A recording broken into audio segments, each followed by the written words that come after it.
젊은 부자님들 안녕하세요. 모든 재테크를 거미줄처럼 연결하고 있는 재테크 슈퍼거미 법학자 훈훈입니다. 오늘도 필요한 정보만 쉽게 알려드리겠습니다. 오랜만에 비가 내리는 밤이네요. 오늘은 2021년 4월 12일 밤 11시 25분 시작합니다. 오늘의 목차는 첫 번째 국내 증시 분석을 해보고 두 번째로 SK이노베이션 주가인데요. 일요일 SK이노베이션과 LG에너지 솔루션의 특허침해 합의로 오늘 주가가 급등을 했었죠. 저도 유튜브 쇼츠를 올리기도 했었는데요. 향후 주가 전망을 해봅니다. 세 번째로 제가 가치주 중에 주도주로 보고 있는 철강주, 어제는 대형주인 포스코와 현대제철을 소개했었고 오늘은 중형주인 동국제광과 세아베스티를 소개합니다. 우선 주요 증시부터 살펴보면 코스피는 약보합세로 0.12% 상승한 3135로 마감되었고 코스닥은 1.14% 상승해 20년 7개월 만에 드디어 지수 1000포인트를 돌파했습니다. 다음으로 금요일 종가 기준으로 다우존스는 0.89% 상승한 33,800포인트, 나스닥은 0.51% 상승 마감했었고요.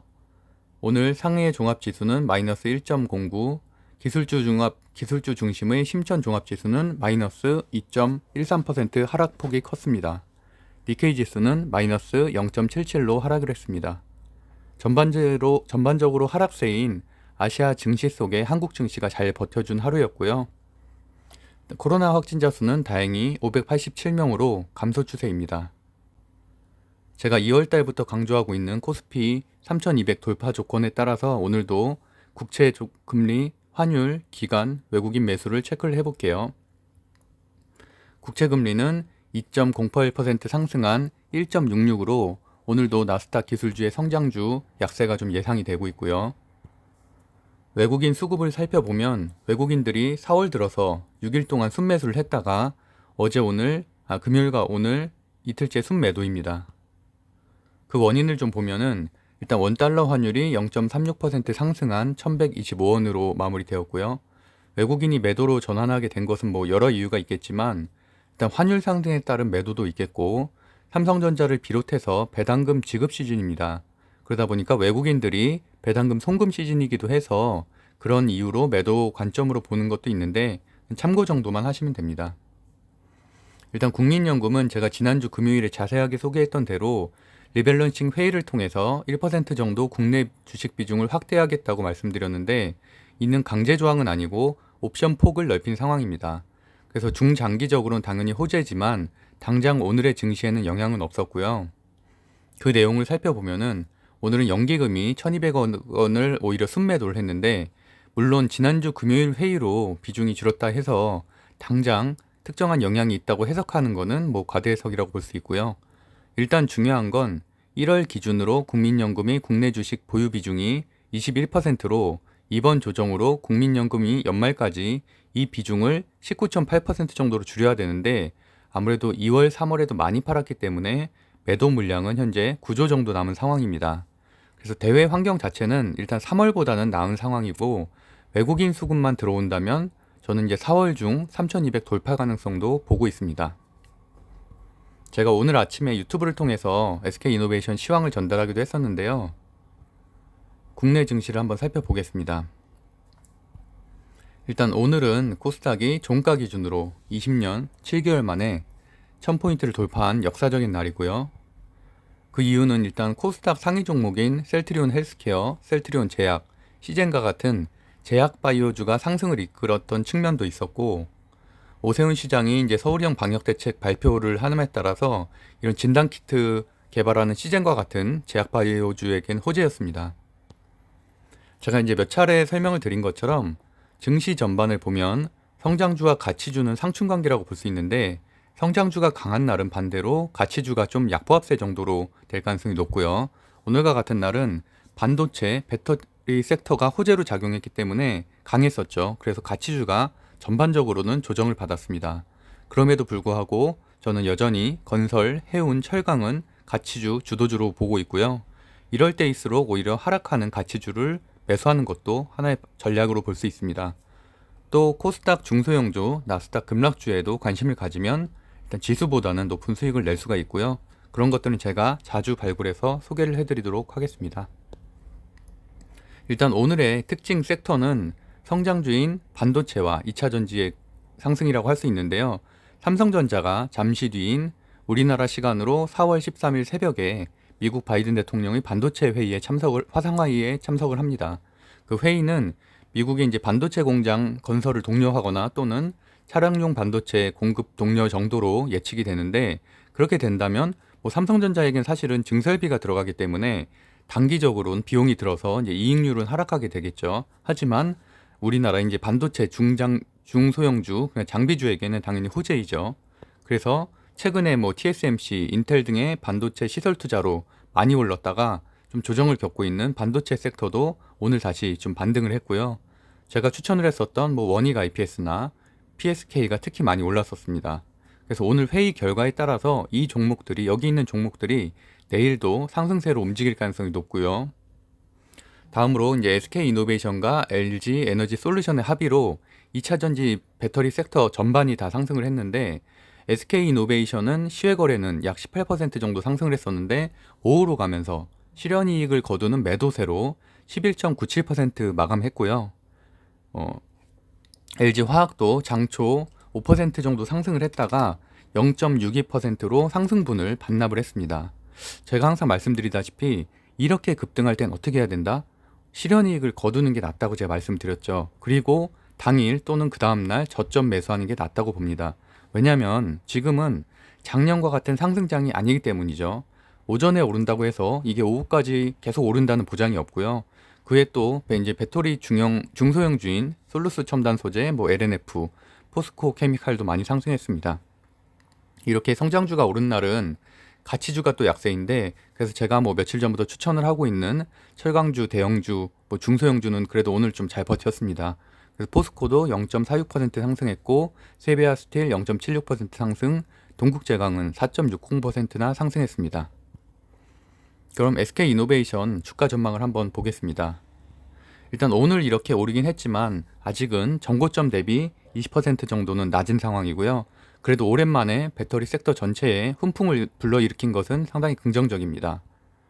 이렇게 SK이노베이션과 에너지 솔루션의 합의 내용을 간단히 설명드리면, 일단 2년간의 배터리 소송전이 드디어 마무리됐다는 것이 핵심이고요. 합의 조건은 현금 1조 원, 로열티 1조 원 합쳐서 총 2조 원을 SK이노베이션이 LG 에너지 솔루션에 이제 지급을 하기로 했고, 국내외 소송을 모두 취소하고 앞으로도 10년간 추가 소송을 하지 않기로 한 것이 핵심입니다. 그래서 어쨌든 양사 모두 이렇게 사법 리스크가 해소됐다는 데는 상당히 의미가 있고, SK이노베이션 입장에선 미국 시장에서 철수하지 않는다는 것이 가장 큰 수확이라고 볼 수 있습니다.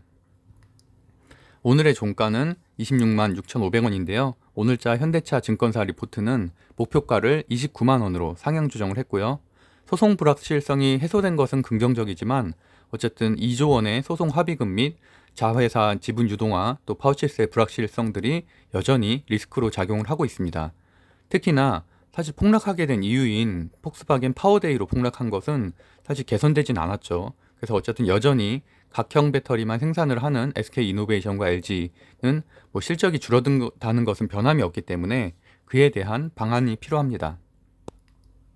실적 시즌이니까 일단 1분기 실적 전망치도 한번 살펴봐 주시고요. 이번 합의로 컨센서스는 상향 조정되었습니다. 매출액은 한 20% 정도, 영업이익도 약 4% 정도 상향 조정이 되었고요.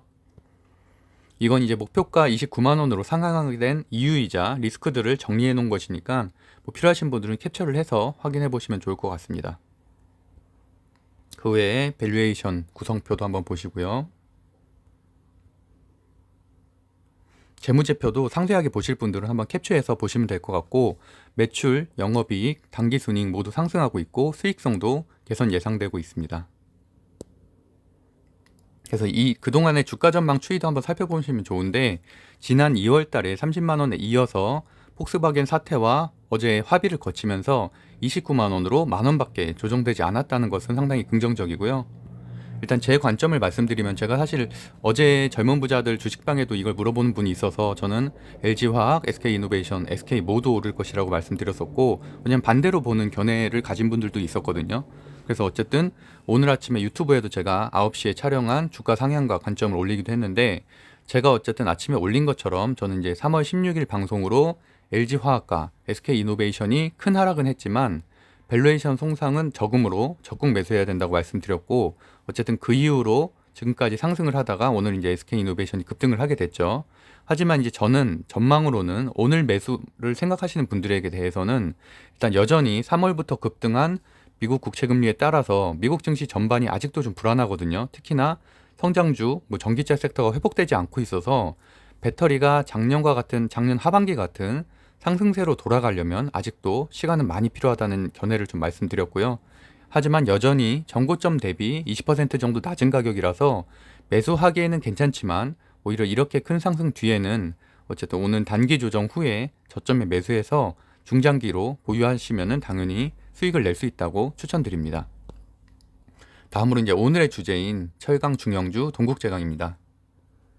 철강주가 2분기 강세인 이유는 지난주 금요일 방송에서 자세하게 설명을 드렸었는데요. 필요하신 분들은 그때 설명을 보시면 될 것 같고, 정리해보면 중국의 증치세, 부가가치세죠. 축소, 그다음 세계 철강 수요의 증가로 공급 부족, 세 번째로 바이든의 무역확장법 개정 가능성, 네 번째로 오세훈 시장 재개발 확대로 정리할 수가 있겠는데요.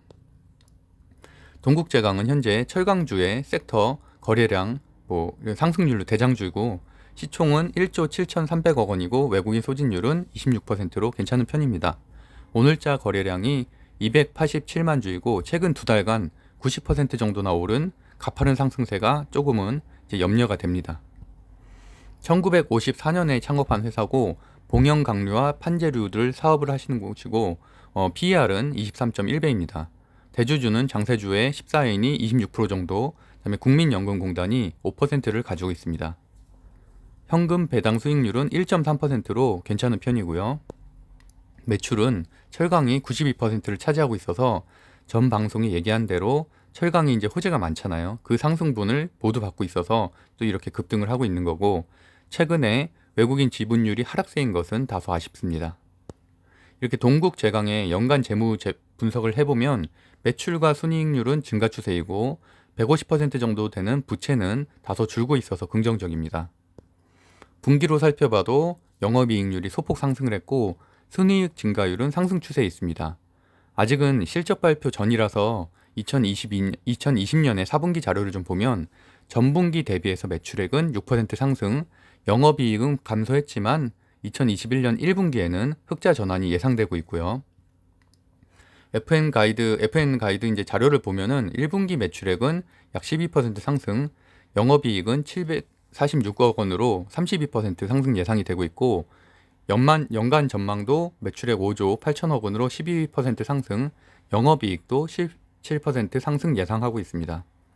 그리고 또 리스크로 거론되고 있던 브라질 제철소 손실분도 올해부터는 완화됐다는 평이 있고, 증권사 리포트를 살펴보면은 우선 상반기엔 봉영강, 업황 호조, 그다음에 냉영 도금 사업의 가격 인상 등으로 상승 모멘텀이 충분하다는 예상이고요. 다만 오늘 종가가 18,200원인데 목표 주가인 19,000원에는 거의 도달한 상황입니다. 연간 실적과 분기 실적 전망치도 한번 보실게요. 영업이익률이 개선되는 것이 이제 눈에 띄고요.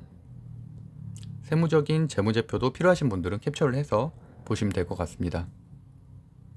이건 이제 토요일자 기사인데요. 올 영업이익에 대한 긍정적인 평가를 내리고 있고, 애물단지였던 앞서 언급한 브라질 제철소도 흑자로 돌아섰다는 점, 경기 회복과 제품 가격 인상에 따라서 올해 실적이 10년 만에 사상 최대치를 경신할 것이라는 전망을 내놓고 있고요. 또한 이제 회사 관계자는 이제 장기 차입금 외에 추가 지출이 없고 현금 흐름도 좋아지고 있어서 재무제표가 좋아지고 있다고 평가하고 있습니다. 이건 제가 지난주 금요일부터 이제 동국제광과 세아베스티를 추천을 했었는데, 금요일 상승에 이어서 오늘도 4.6% 상승을 했습니다. 아무래도 기관이 매수를 한 덕분이고, 다만 최근 급등에 따른 단기 조정도 항상 염두를 해두셔야 됩니다. 차트를 살펴보면은 급등과 이제 상승분에 대한 이제 기준점은 월봉으로 보는 게 좀 나은데, 월봉으로 같은 그룹분에 있는 곳들과 좀 비교를 해보시면 판단할 수가 있고, 일단은 이거는 지난주 금요일인데 신고가를 갱신했기 때문에 사실 수급만 들어와 준다면 저항 없이 상승할 수 있다는 장점이 있습니다. 오늘자 그 그래프고요. 다음으로 철강 중형주인 세아베스틸인데, 세아베스틸은 시총 7천억대고 외국인 소진율은 13%대입니다. 그래서 오늘자 거래량은 약 18만 주이고 1월부터 완만하게 상승을 하고 있습니다. 세아베스틸은 1955년에 설립된 회사고요. 2003년에 세아그룹에 편입이 됐는데 탄소화금 특수강을 주력으로 생산하고 있습니다. PER은 마이너스 2.8, PBR은 0.4%로 낮은 편이고 물론 작년 기준입니다. 이건. 그래서 최대 주주는 세아홀딩스 외 3인으로 62%를 차지하고 있어서 유동 주식 수가 많지 않다는 장점이자 단점이죠. 근데 급등할 수 있는 요건은 갖추고 있습니다. 복연강이 99%로 매출을 차지하고 있고 외국인 지분율이 지속적으로 상승하고 있다는 부분이 긍정적입니다. 재무제표를 보면은 재무 분석을 해보면 최근 매출액과 영업이익률, 순이익률 모두 상승 중이고 부채율은 40%대로 낮은 편입니다. 아직 실적 발표 전이라 작년 분기 재무제표를 보면 매출은 22% 상승, 영업이익도 분기 대비해서 26% 상승했습니다. 증권사 레포트를 보면은 4년 만에 턴어라운드가 예상되고 있고 출하 호주와 제품 가격 인상으로 올해 상반기 상승 모멘텀이 있습니다. 특히 특수강의 경우에는 4월에도 추가 인상이 예상되게 되고 있고 오늘자 주가가 19,800원인데 목표 주가는 24,000원으로 아직은 목표가 대비에는 상승 여력이 제법 많고요. 조정 시에는 그래서 매수를 추천하고 있습니다. 올해부터 흑자 전환이 됐고 올해 추정 PER은 10.5, 영업이익률은 3.6%입니다. 그래서 매출액 추이도 상승 중이고 특히 작년에 비해서 올해부터 영업이익이 좀 높아졌습니다. 재무제표도 한번 살펴보시고요.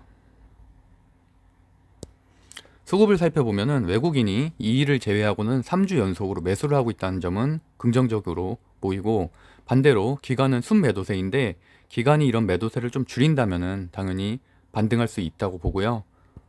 프로그램 매수도 끊임없이 들어오고 있다는 부분도 상승 요소 중에 하나입니다. 차트 분석을 해보면 그래프는 큰 조정 없이 1월부터 지속적인 상승세인 것이 인상적인데 이건 이제 지난주 5% 상승 시의 차트였고요. 오늘자 차트를 보면은 오늘도 이렇게 0.7% 상승을 했습니다. 지지선은 18,000원대이고 현재 52주 신고가로 상승에 큰 저항, 매물대가 없다는 것은 장점이고요. 일단 동국제강과 같은 경우는 정리해보면은 큰 수급이 들어온다는 장점과 단기 급등에 따른 조정이라는 부담이 좀 있고 세아베스틸은 지속적인 그 외국인 수급이라는 장점 대신에 이 기간의 순매도세, 급등보다는 완만한 상승이라는 아쉬움은 좀 있습니다. 그래서 정리를 해보면 성장주와 가치주 모두 이제 상승과 조정을 주고받고 있는데 하지만 여전히 가치주 중엔 건설, 해운, 철강이 강세로 생각이 되고 아직은 저점인 곳이 많은 그래서 성장주를 매수를 하거나 아니면 또는 성장주 강세인 이런 오늘과 같은 장에 가치주 조정 시 매수하는 전략을 추천드립니다. 또 코스닥 중소형주에도 관심을 갖되 변동성이 있다는 점은 항상 유념하시길 바라고요.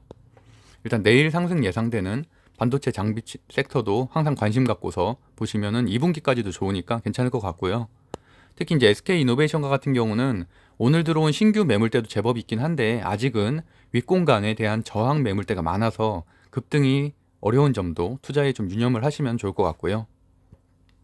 제가 운영하고 있는 젊은 부자들 카페에서는 주식 투자뿐만이 아니라 아파트 청약, 경매, 부동산, 유튜브 등 다양한 재테크 강의와 스터디가 진행되고 있습니다. 또 이번 주 토요일이고요. 토요일 11시 반에 건대 입구역 북카페 세모에서 증권사 지점사 출신인 한태봉 소장님이 비트코인 강의도 진행이 되니까 관심 있으신 분들은 네이버 카페 젊은 부자들로 신청하시면 됩니다. 그래서 이상으로 4월 12일 월요일 방송을 마치겠고요. 마지막으로 오늘이 내 인생의 가장 젊은 날입니다. 제가 12시 전에 올리려다 보니까 좀 마음 급하게 해서 좀 버벅거린 부분이 있는데 이해 부탁드립니다. 오늘도 행복한 하루 되세요. 법박자 훈이었습니다. 감사합니다.